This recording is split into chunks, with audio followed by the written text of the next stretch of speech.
দর্শক,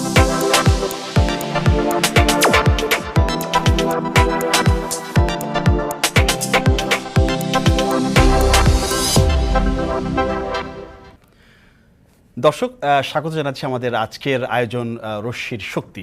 মূলত আজকে আমরা কথা বলবো ছাদের যে সৌর জ্বালানি চ্যালেঞ্জ এবং সম্ভাবনা, এই ইস্যুকে ধরে। শুরুতে যদি একটু বলি যে একটি জলবায়ু ঝুঁকিপূর্ণ দেশ হওয়ায় ভূমির স্বল্পতার কারণে নবায়নযোগ্য জ্বালানির একটি উল্লেখযোগ্য অংশ রুফটপ সোলার প্রজেক্ট থেকে আসতে পারে। সরকার ইতিমধ্যে কারখানার ছাদে রুফটপ সোলার প্রজেক্ট স্থাপনে শিল্পগুলোকে উৎসাহিত করার জন্য বেশ কিছু নীতিমালা অনুমোদন দিয়েছে, তারা কাজ করছে। সেই ক্ষেত্রে এটা করার জন্য যে কিছু চ্যালেঞ্জ আছে, কিছু সম্ভাবনা আছে, সেই চ্যালেঞ্জকে মোকাবেলার জন্য কিছু কাজকর্ম আছে, কিছু বাধা আছে, সেগুলো নিয়ে আমরা আজকে মূলত কথা বলতে চাই। স্টুডিওতে আমার সাথে রয়েছেন আলমগীর মোর্শেদ, প্রধান নির্বাহী কর্মকর্তা ইটকল, সেই সঙ্গে রয়েছে এনার্জি ইনস্টিটিউটের পরিচালক ডক্টর নাসিফ শামস এবং আছেন এনার্জি অ্যান্ড পাওয়ারের সম্পাদক এম আমজাদ হোসেন। আপনাদেরকে এখন টেলিভিশন স্টুডিওতে স্বাগত জানাচ্ছি, আর গোটা আয়োজন জুড়ে আপনাদের সাথে আছি আমি মোস্তফা কামাল স্বপন। শুরুতেই আপনার কাছে একটু আসতে চাই, সেটা হচ্ছে যে বাংলাদেশে বিদ্যুতের চাহিদা এবং দাম বাড়ছে, প্রতিনিয়তই বাড়ছে।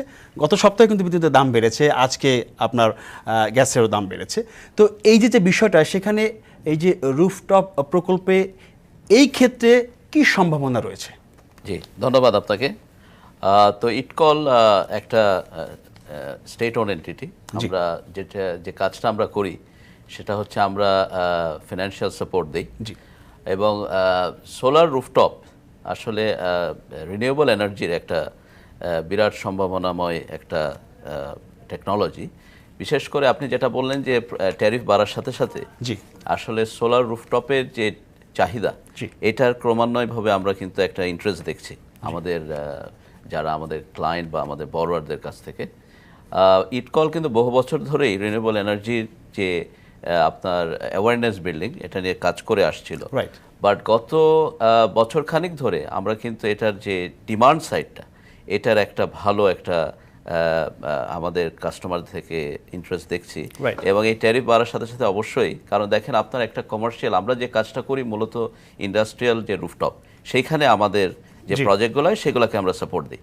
এখন আপনার যদি কমার্শিয়াল রেট দেখেন সেটা 11 টাকার উপরে, তার এগেনস্টে আপনার সোলার রুফটপে পাওয়ার জেনারেট করতে লাগে রাফলি অ্যারাউন্ড 7 to 8 টাকা। সো সেই ক্ষেত্রে আপনি দেখতে পাচ্ছেন যে এটাকে একটা ইকোনমিক ভ্যালু অলরেডি দেখা যাচ্ছে।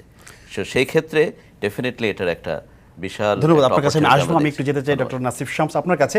সেটা হচ্ছে যে বাংলাদেশে রুফটপ সোলার খাতটি আসলে কতটা পরিপূর্ণ অবস্থায় আছে, এবং এই খাতে দক্ষতা বাড়াতে আসলে এই মুহূর্তে কি করণীয়, কি করতে পারি আমরা? বাংলাদেশে সোলার সেক্টরটাকে যদি আমরা শক্তিশালী করতে চাই, তাহলে এই রুফটপ সোলার একটা খুবই সঠিক সিদ্ধান্ত। এবং আমরা বাসাবাড়ির ছাদে সোলারটা করতে গিয়ে যে বিড়ম্বনায় পড়েছিলাম, সেখান থেকে কিন্তু আমরা এই ইন্ডাস্ট্রি এবং টেক্সটাইলের ছাদে সোলারটাকে ইন্টিগ্রেশন করার মাধ্যমে যে নেট মিটারিং পলিসির মাধ্যমে যে সলিউশনটা এখন সরকার এসেছে, আমার মনে হয় এটি একটি সাস্টেনেবল সলিউশন। আমাদের যে ইঞ্জিনিয়ার এবং টেকনিশিয়ান রয়েছে, তাদের যেটা হচ্ছে যে এটা টেকনোলজিটা কিন্তু খুব কঠিন নয়। তো এইটা হাতে কলমের শিক্ষাটা আমরা যত বাড়াতে পারবো, ইভেন আমাদের বিএসসি ইঞ্জিনিয়ারিং যারা করে বের হয়, তারপরে যখন সোলারের এই সাইডটাতে আমরা যদি হাতে ধরে কিছু ট্রেনিংয়ের ব্যবস্থা করি, তাহলে আমার মনে হয় খুব দ্রুত আমরা বিরাট একটা অংশ পাবো যারা দক্ষ জনশক্তি হিসেবে কাজ করবে। শুধু বাংলাদেশে নয়, এইটা কিন্তু সারা পৃথিবীতেই ছড়িয়ে যাবে। সারা বিশ্ব আজকের দিনেও কিন্তু এই জীবাশ্ম জ্বালানিতে ফসিল ফুয়েলের উপর বেস করে কিন্তু এখন বিশ্বের জ্বালানি সেক্টরটা রয়েছে। তো সেক্ষেত্রে শুধু বাংলাদেশে নয়, আমরা যদি ইউএসের দিকেও তাকাই, ওখানেও কিন্তু 10% নিচে হলো রিনিউয়েবল এনার্জি ওরা ব্যবহার করছে। তো সুতরাং আমার মনে হয় যে এটাই সময় আমাদের জনশক্তি একটা বিরাট একটা শক্তি বাংলাদেশের, এবং এই কাজের মাধ্যমে যাতে আমরা এমনভাবে আমাদের জনশক্তিকে তৈরি করি যে মিডল ইস্ট অথবা ইউরোপ, আমেরিকাতে এই টেকনোলজি যত ছড়িয়ে যাবে, সেখানে যাতে একটা। আপনাকে ধন্যবাদ। আমি একটু যেতে চাই আমজাদ হোসেন আপনার কাছে। সেটি হচ্ছে যে দক্ষ জনশক্তির কথা আমরা বলছিলাম, যদি আপনি একটু বলেন যে এই যে এই প্রেক্ষাপটে বাংলাদেশের এখন যে প্রেক্ষাপট, সেই প্রেক্ষাপটে এই রুফটপ সোলার বাস্তবায়নে আপনার কি ধরনের সুযোগ এবং চ্যালেঞ্জ রয়েছে, সেগুলো তো আমাদেরকে ফেস করতে হবে, সে বিষয়ে আপনার কাছে জানতে চাচ্ছি। ধন্যবাদ আপনাকে। চ্যালেঞ্জের ব্যাপারটা দিয়ে শুরু করি। আসলে সোলার, বিশেষ করে নন ফসিল ফুয়েল এনার্জি যেটা বা ইলেকট্রিসিটি, এটা বিকাশের ক্ষেত্রে আমাদের একটা প্রচলিত মানে বদ্ধমূল ধারণা বা মাইন্ডসেট, এটাই হচ্ছে সবচেয়ে বড় সমস্যা। আর সুযোগের কথা যদি বলেন, বাস্তব প্রেক্ষিত দুনিয়ার অনেক দেশের চেয়ে বাংলাদেশের সুযোগকে অনেক গুণ বাড়িয়ে দিয়েছে। কারণ সুযোগ এই কারণে বাড়িয়ে দিয়েছে, যখনই নবায়নযোগ্য শক্তির কথা আসে, সেখান থেকে বিদ্যুৎ উৎপাদনের কথা আসে, তখন ইকোনমিক ভায়াবিলিটির একটা প্রশ্ন আসে। আমাদের এখানে ফসিল ফুয়েল ভিত্তিক বিদ্যুৎ উৎপাদন এবং এর দাম মানে ব্যয়বহুল হওয়ার কারণে এই বিশেষ করে বড় লেভেলে, হাউসহোল্ড না, শিল্প লেভেলে অথবা কমার্শিয়াল লেভেলে, ইভেন এডুকেশনাল ইনস্টিটিউটে এটা কিন্তু খুব আকর্ষণীয় হয়ে উঠেছে। যেটা এটা মানে রিটার্ন অফ ইনভেস্টমেন্ট যেখানে 6 বছর ছিল, এটা আগামী 2 বছর বা 3 বছরের মধ্যে এটা 3 বছরে নেমে আসবে, যেভাবে ইলেকট্রিসিটির মানে দাম বৃদ্ধি পাচ্ছে। এবং সরকার একটা মানে যথাযথ পলিসি করেছে, সেটা হচ্ছে নেট মিটারিং পলিসি। কিন্তু একটা বাধা, সবচেয়ে বড় বাধা, এই নেট মিটারিং পলিসির আওতায় যারা বিদ্যুৎ কিনবে তাদের আসলে আন্তরিকতার ঘাটতি আছে এই উদ্যোক্তা এবং ক্রেতার মধ্যে এই সংযোগটা তৈরির ক্ষেত্রে। আমরা দক্ষতা, আমরা সুযোগ, চ্যালেঞ্জ, এসব বিষয় নিয়ে কথা বলছি। আমাদের কথা কিন্তু আরও রয়েছে, এই খাতকে আরও এগিয়ে নেওয়ার জন্য আরও কী কী পরামর্শ, কী কী করণীয় থাকছে, সেসব বিষয়ে আমরা কথা বলবো একটা বিরতির পরে এসে। দর্শক, একটা বিরতি নিচ্ছি, ফিরছি শীঘ্রই, সাথেই থাকুন, কোথাও যাবেন না।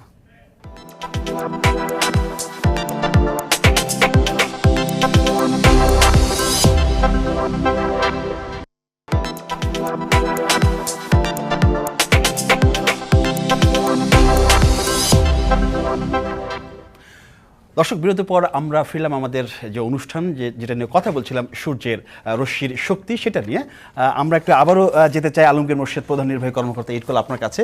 আমরা এর আগে দক্ষতা নিয়ে কথা বলেছেন, চ্যালেঞ্জ নিয়ে কথা বলেছেন, সুযোগ নিয়ে কথা বলেছেন। এখন ইটকল বাংলাদেশের এই যে নবায়নযোগ্য জ্বালানি, এই ক্ষেত্রে একটি শীর্ষস্থানীয় একটি প্রতিষ্ঠান, তারা রুফটপ প্রকল্পে সেইভাবে কাজ করছে যতটুকু আমরা জেনেছি।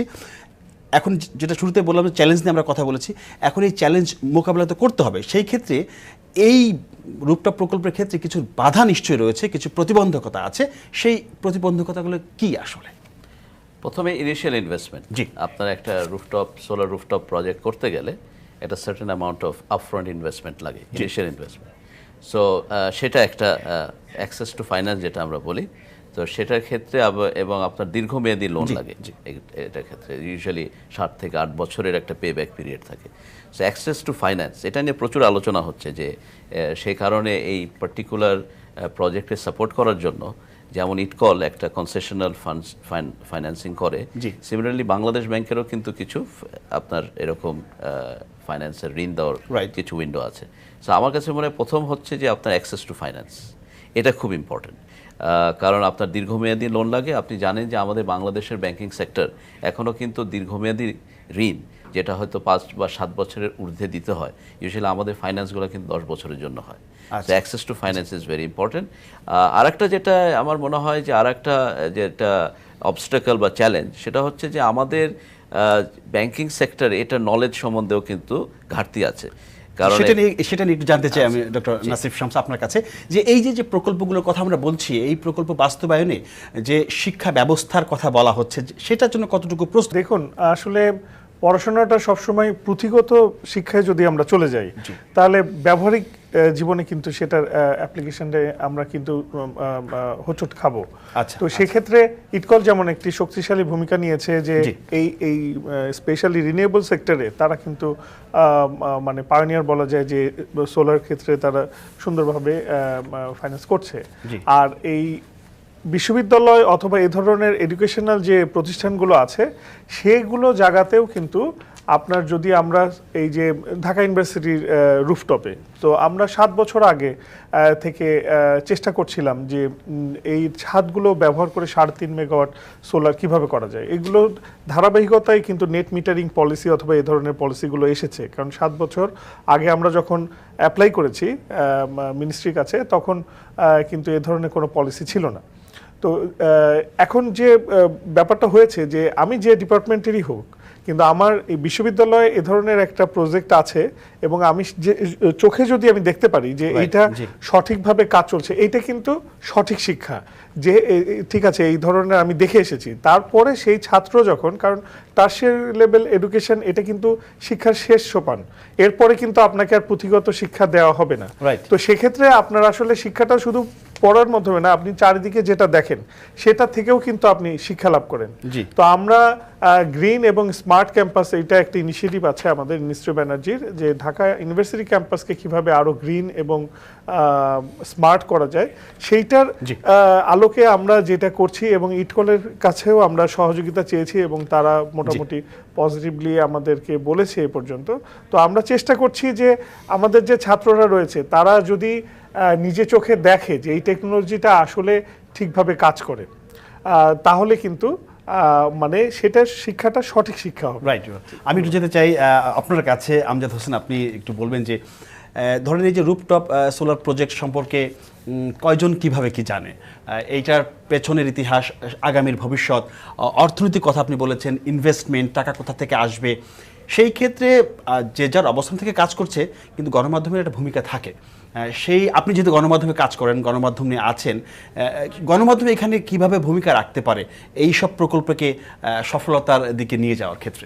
মিডিয়া কিন্তু রুফটপ সোলার নিয়ে বা বিকল্প জ্বালানির বিকাশ নিয়ে অব্যাহতভাবে কাজ করে যাচ্ছে, কিন্তু ফিনান্সিয়াল অ্যানালিস্ট করার জন্য এই দুই এনার্জির মধ্যে বিচার করে এগুলো যদি মানে মুর্শেদ ভাইরা করছেন, কিন্তু পাশাপাশি যদি এই অ্যানালিসিসগুলো একটা প্রজেক্ট থেকে কিভাবে উদ্যোক্তা লাভবান হচ্ছে, এই তথ্য উপাত্তগুলো যদি তারা নিয়মিতভাবে সরবরাহ করেন, মিডিয়া আরও ভালো ক্যাম্পেইন করতে পারবে। আমি যে কথাটা বলতে চাই সেটা হচ্ছে মূল সমস্যা মিডিয়ার এই মুহূর্তে করণীয় যেটা, যে গ্রিন ব্যাংকিংয়ের আওতায় বাংলাদেশ ব্যাংকের যে গ্রিন ফান্ডটা, এটা আসলে কতটা গ্রিন এবং এনার্জি এফিসিয়েন্সির জন্য ব্যবহার হচ্ছে, এইটার একটা ইনভেস্টিগেশন খুব জরুরি দরকার। কারণ এই ফান্ডটা প্রপারলি ব্যবহার হলে, মুর্শিদ ভাই যেটা বললেন যে এই ফান্ডের যে স্কেয়ারসিটি তৈরি হচ্ছে ধীরে ধীরে, মানে সেটা অনেকটা কমে আসছে। আমার আসলে অনেক কিছু জানার আছে, আরও কিছু প্রশ্ন আমি করতে চাই, আরও কিছু উত্তর আপনাদেরকে দিতে হবে এই অনুষ্ঠানে একটা বিরতির পরে এসে। দর্শক, আমরা কথা বলছিলাম রশ্মির শক্তি নিয়ে, এই বিষয়ে এখন একটি বিজ্ঞাপন বিরতি নিচ্ছি, ফিরছি শীঘ্রই, সাথেই থাকুন, আশা করি কোথাও যাবেন না।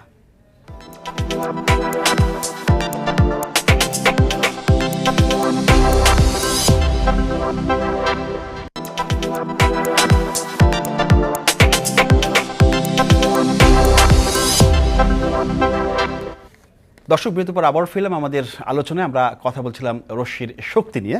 আমি এই পর্যায়ে যেতে চাই আপনার কাছে। আপনি যেটা এর আগে বলেছিলেন, যেহেতু আপনি ইটকল এর নির্বাহী কর্মকর্তা আলমগীর মোর্শেদ, এর আগে আপনি চ্যালেঞ্জ, দক্ষতা, অর্থায়নের কথা বলেছেন। এবার যদি একটু বলেন যে এই মুহূর্তে যেটা আমরা এই যে সোলার প্রজেক্ট, এই খাতে যে বিনিয়োগের কথা বলা হচ্ছে, সেই বিনিয়োগের ক্ষেত্রে অন্তরায়গুলো কি কি, মানে বাধাগুলো কি কি, সেটা আপনি বলেছেন।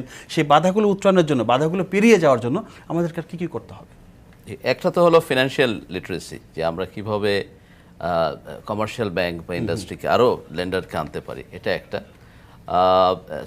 ফিনান্সিয়াল সাপোর্টটা দরকার। এবং আমার এখানে যেটা বলা হয়েছে যে অ্যাওয়ারনেস, এখানে একটা ট্রাস্টের বিষয় আছে, একটা কনফিডেন্স, যে আমরা কিন্তু এখনও যখনই রিনিউয়েবল এনার্জি নিয়ে কথা বলি, সেখানে একটা সন্দেহের জায়গা থাকে, যে যেহেতু আমাদের হয়তো হাউস হোল্ডে যে ধরনের আমরা রেসপন্স আশা করেছিলাম সেটা হয়তো আমরা পাইনি। এই যে পরিমাণ বিদ্যুৎ উৎপাদনের কথা বলা হচ্ছে এইসব প্রজেক্ট থেকে, সেটা কোন পর্যায়ে আছে, সেটা কতখানি এগিয়েছে? এটা এগিয়েছে অনেক, মানে ইন টার্মস অফ আপনি যদি এখন পার্সেন্টেজের হিসাব করেন, আমরা সবাই জানি যে রিনিউয়েবল এনার্জি এখনও আমাদের টোটাল যে এনার্জি জেনারেশন বা প্রোডাকশন হয়, সেই ক্ষেত্রে এখনও হয়তো আমাদের অনেক দূর যেতে হবে। আমাদের যে 2031 বা 40 যেসব টার্গেট আছে, সেখান থেকে এখনও আমরা সে অর্থে হয়তো ওখানে যেতে পারিনি। বাট দ্য পয়েন্ট হচ্ছে যে আমরা কিন্তু গত এই 1-1.5 বছরে কিন্তু প্রচুর একটা মোমেন্টাম দেখতে পাচ্ছি। স্পেশালি এটা আমরা সবাই অ্যাকনলেজ করি যে আসলে আমাদের কিন্তু future depends on renewable energy, কারণ এখানে আমাদের যেতে হবে। সেকেন্ডলি হচ্ছে এটা এখন কিন্তু ফিনান্সিয়াল একটা, আমরা যেটা বললাম যে এখন কিন্তু সবাই এটাকে অ্যাকসেপ্ট করে যে সোলার অনেক চিপার দেন আপনার যে ফসিল বেসড এনার্জি। সো এখানে কিন্তু আমাদের ইন্ডাস্ট্রিয়াল সেক্টর ওই দিকে আগাচ্ছে। সো আমরা মনে হয় যে অ্যাচিভমেন্ট আমরা হয়তো 1-2 বছরে করতে পারিনি, আমরা অ্যাজ ইটকল কিন্তু আমরা দেখছি যে আমরা নেক্সট 3 বছরে অ্যাটলিস্ট আমাদের যে পোর্টফোলিও এখন রিনিউয়েবল এনার্জির আছে, এটা একটা কোয়ান্টাম চেঞ্জ একটা আমরা দেখতে পাচ্ছি। আসবো আপনার কাছে, যদি সুযোগ থেকে আরেকবার আসবো। আপনি একটু যেতে চাই ডক্টর নাসিফ শাহ আপনার কাছে, সেটি হচ্ছে যে এই যে ক্রমবর্ধমান চাহিদাকে সামনে রেখে সোলার প্যানেলের উৎপাদন সম্ভাবনা কতটুকু, কি দেখছেন এই সম্ভাবনাকে? ট্রাস্ট বিল্ড আপ করতে হবে। তো এই আলোকে আসলে আমরা যখন আমরা একটা অ্যাগ্রো সোলার প্রজেক্ট নিয়ে কাজ করছি, পাইলটিং, যে এগ্রিকালচার এবং সোলারটা একই সাথে করা যায়, এটাও কিন্তু নামান্তরে রুফটপ কনসেপ্টটি, যে উপরে সোলার হবে, নিচে এগ্রিকালচার হবে।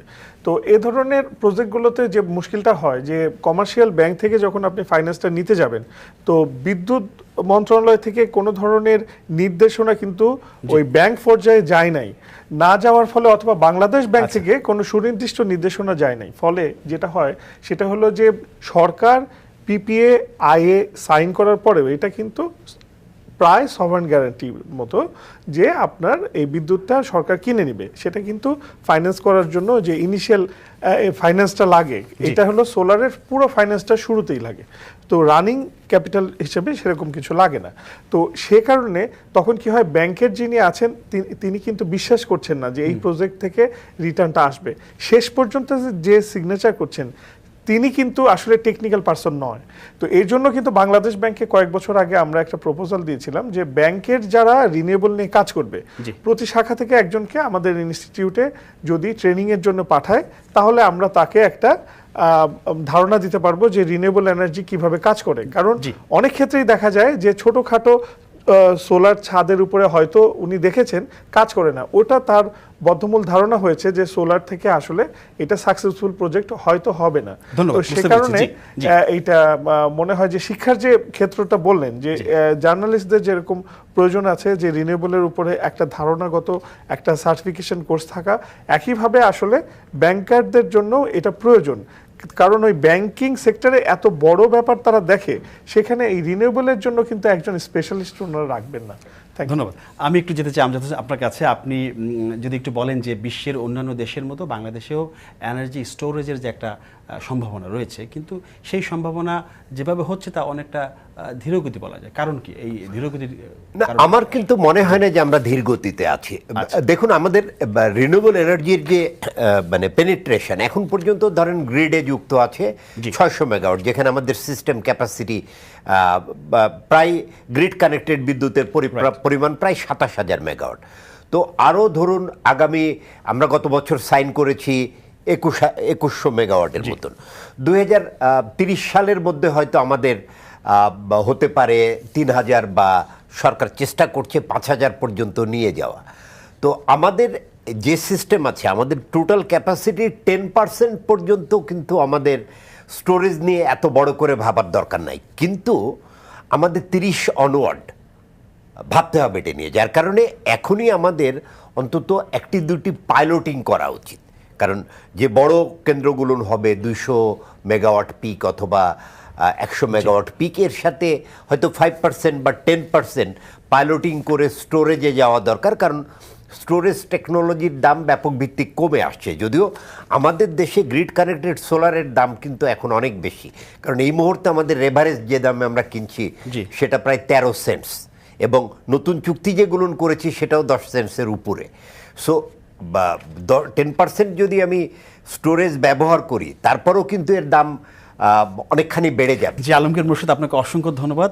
ধন্যবাদ জানাচ্ছি ডক্টর নাসিফ শামস এবং আমজাদ হোসেন, আপনাদের তিনজনকেই অসংখ্য ধন্যবাদ অনুষ্ঠানে আসার জন্য। দর্শক, অনুষ্ঠানে একদম শেষ পর্যায়ে এসে গিয়েছি। যাবার আগে শুধু বলতে চাই যে আলোচনার যে মূল কথাটা যেটা বোঝা গেল, যে ফরেন ইনভেস্টমেন্ট, মানে এই খাতটাকে এগিয়ে নেওয়ার ক্ষেত্রে যদি সরকার ইনভেস্টমেন্টের দিকে ওইভাবে নজর দেয়, তাহলে হয়তো এই খাতটা আগামীর সম্ভাবনা হিসেবে এগিয়ে যাবে। আজ এ পর্যন্তই। আগামীতে এই সূর্যের রশ্মির শক্তি নিয়ে আমরা কথা বলবো। সে পর্যন্ত সবাই ভালো থাকবেন, নিরাপদে থাকবেন। সবাইকে ধন্যবাদ।